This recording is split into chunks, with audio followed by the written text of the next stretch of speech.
Uganda's war-indicted criminal, Joseph Kony, who has been on your radar when you were chief prosecutor, is still elusive and still continues to cause mayhem and plunder in the Central African Republic. You think his indictment was an exercise in futility?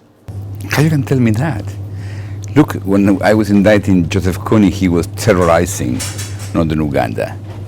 More than 1 million people were in refugee camps. And because of the indictment, Sudanese government expelled him from Sudan. That they signed an agreement with us.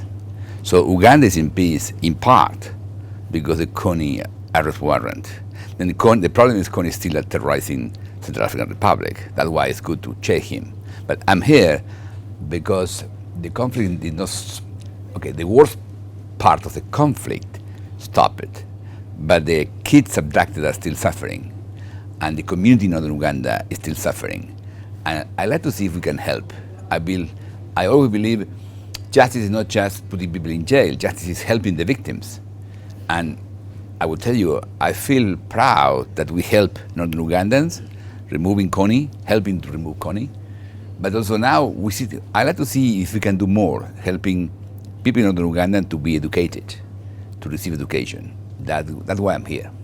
Yes, but for a person who was in charge from 2003 to 2012 of the ICC, to see a man who has committed so many crimes, still in the jungles there, and you have walked away to do other things, do you walk with your head high, thinking you did a good job?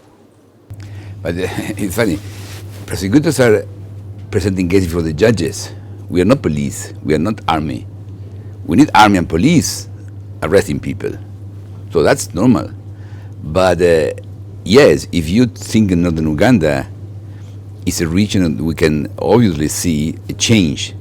Is enough? No, it's not enough. That's why I like to focus on education. I like to see what happened with the children that were abducted and then come back, but they lost education, though they can do nothing. They are training to do nothing. They were trained to kill.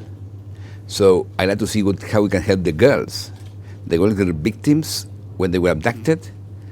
The girls were used as sex slaves. The girls have kids. And now back in the community is complicated for them and for the kids. So that type of thing, we need to see how we can help them to help themselves. Because that's the point. You don't need prosecutors if you're well educated and you're in peace. That's why I'm very glad that now in Northern Uganda, they don't need prosecutors, they need teachers. And that's why I like to see if we can help with that. So, on the issue of pursuing justice, Mr. Ocampo, there are those who criticize you for having only managed one case of Congolese warlord Thomas Lubanga for 9 years, and yet a lot of money was spent to do work, but just one case was almost completely concluded. And they said, look, only this, you could have done much better. I promised 0 case, and I failed because I promised 0 case, and I did 1 at least. So, look, ICC is not about doing cases. It's about ensuring there is no impunity. And then, after you prosecute few leaders, the country decide what to do with the rest. In Uganda, you have amnesty law. You are not prosecuting many lawyers in the army. So basically, that's Ugandan decision. So the ICC is a different type of court.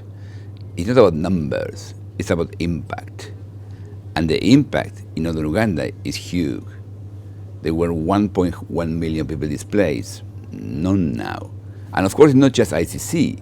That's why you have to work with the government, you have to work with people, we have to work with civil society. That's why I'm very glad here to work with Jolly Okot and people from Northern Uganda. I believe Uganda can teach the world how you can manage this problem.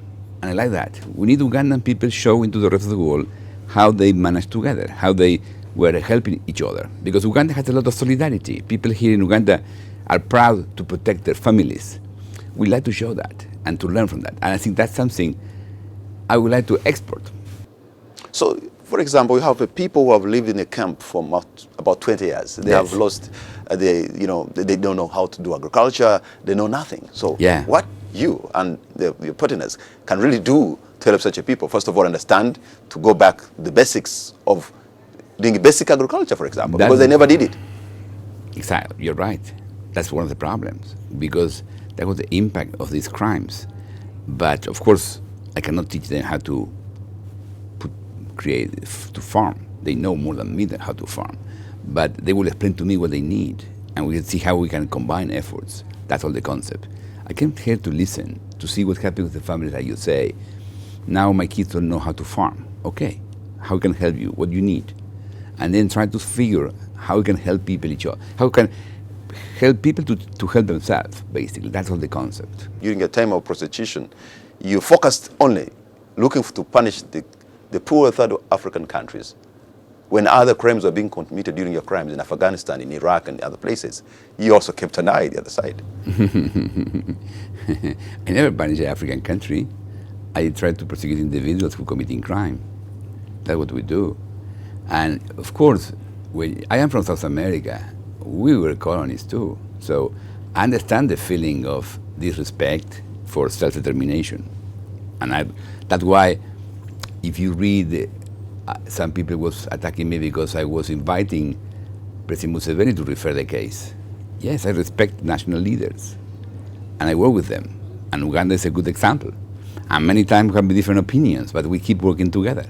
So the issue is Africa is changing, and there are still few leaders who believe they can commit crimes to stay in power. That's wrong. But it's wrong not just for me, it's wrong for everyone. And that's what we did. But it was a previous step. Now we're moving on. It's not about, very good that today in Northern Uganda, it's not about Joseph Kony. Joseph Kony is not affecting Northern Uganda now. But still, his crimes are still affecting. And that, I like to see what we can do to help. That's all the concept. And it's showing ICC is more than just putting people in jail. We're trying to make a real effort to work together. And so for me, in some way, I could not, when I was prosecutor, I had no time to do this, to come for a few days, visit schools, be with children and teachers. And now I have time, so I came. I like it. Our neighbors in the east, in the Republic of Kenya, the case built against William Ruto and Uhuru Kenyatta seems to be crumbling. I know you're no longer in ICC, but does that concern you? No, this is now with the case. Now is Mrs. Bensouda, who was really working on the case also before, because she was the one in charge of confirming the charges, and the charges were confirmed. Now has a problem. Yes, if the witness recant the testimonies or change their mind, you have a complication. But if you talk about Kenya, I know it's not enough, but we had peaceful election in Kenya. And I remember 2009, 2008, everyone was worried about peaceful election. In the same way you talk about transitions, in Kenya everyone was worried about elections. And we had a peaceful election. So it's a progress. Next, each time you make a progress, it's a new challenge. Of course there are new challenges in Kenya. But also, I would love to do in Kenya something like we are doing in Uganda, talking to the teachers, seeing how we can not just focus in the next 2 months, we have to focus on the next 20 years. No, that is the concept. That is for me my current mind. Okay, I did my job, was the best job in the world to be the prosecutor, was the most interesting job in the world, because my mission was to protect victims from massive atrocities. I did the best I could. Now Fatou Bensouda is managing all the things, and she's great. You live, as you move out, your legacy, you think, is that of pride? Look, I received this beautiful mission to be the first chief prosecutor of the new institution aiming to stop atrocities in the world. When I was appointed, I was teaching at Harvard. Atrocities in Africa, sir, because you mainly worked on Africa. You believe we should ignore atrocities in Africa? When you talk about the world, when you're only focusing on 9 countries in Africa, no. I find that is not representative of the world. No, but first, we have to do cases when there is no national proceedings. In Colombia, there were atrocities, but we pushed them to do it themselves. In Uganda, you could not do it because you have amnesty law. So we did the cases when you had to do it. The issue is, when you focus atrocities in Africa, you believe we should ignore atrocities in Africa? It's funny. When Rwanda happened, everyone in Africa and also in Argentina were protesting how we are ignoring the Rwanda crimes. I did not ignore the crimes in Africa. I focus on them, and I am pushing to stop them. That was my mission. That was my official mandate. I did it. And look, whatever you think about the ICC, when I took it was nothing, would not exist, was 6 floors, empty. And now it's an institution. In 10 years, ICC became an institution, and I was part of that, and I am proud of it. It's enough? No, it's never enough. To stop crimes is never enough. We have to stop the crimes. But yeah, so I believe I'm very proud that I was a prosecutor. I believe if we can educate kids from all over the world, probably we don't need ICC because there will be no crimes. That should be the concept we are developing.